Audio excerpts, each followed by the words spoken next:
यहाँ रही एक दिल को छूने वाली कहानी, गाँव की धूप छाँव।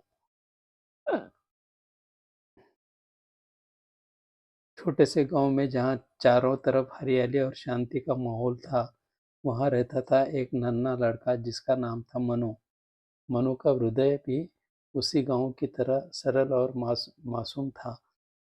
गाँव के खेत, बाग बगीचे और नदी के किनारे यही थे उसके खेल के मैदान।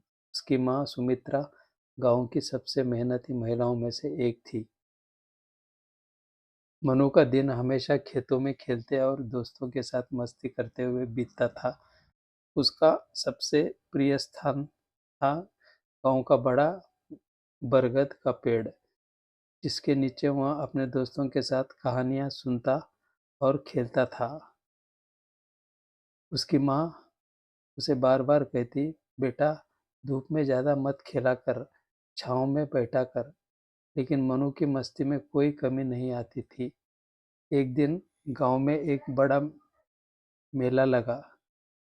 सभी गाँव वाले मेले की तैयारी में जुट गए थे।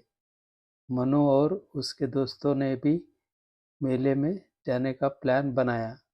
मनु ने अपनी माँ से अनुमति मांगी और सुमित्रा ने थोड़ी चिंता के साथ उसे जाने की इजाज़त दी। मनु ने वादा किया कि वह समय पर घर लौट आएगा। मेले में तरह-तरह के खेल, खिलौने, मिठाइयाँ और झूले थे। मनु और उसके दोस्तों ने खूब मस्ती की, लेकिन खेल-खेल में मनु का ध्यान समय पर नहीं रहा और वह देर से घर पहुंचा। सुमित्रा उसकी चिंता में दरवाजे पर खड़ी थी। मनु ने अपनी माँ से माफ़ी मांगी और वादा किया कि अब वह कभी समय पर लौटने में देरी नहीं करेगा।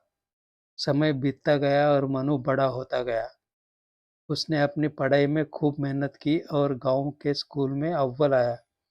उसकी माँ उसकी सफलता पर गर्व करती थी। मनु ने अपने गाँव की धूप-छाँव को हमेशा अपने दिल में बसाए रखा और गाँव की हर एक बात को संजो कर रखा। एक दिन मनु ने अपने दोस्तों और गाँव वालों के साथ मिलकर फैसला किया कि वे गाँव को भी और भी सुंदर और स्वच्छ बनाएंगे। उन्होंने गाँव के हर कोने को साफ किया, पेड़ लगाए और बच्चों के खेलने के लिए एक पार्क बनाया। उनके इस प्रयास से गाँव का रूप ही बदल गया। मनु की मेहनत और सच्ची भावना ने पूरे गाँव को एक नई दिशा दी।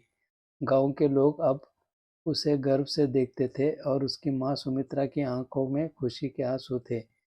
उसने कहा, बेटा तूने सच में हमारे गाँव को धूप और छाँव दोनों से सुंदर बना दिया है।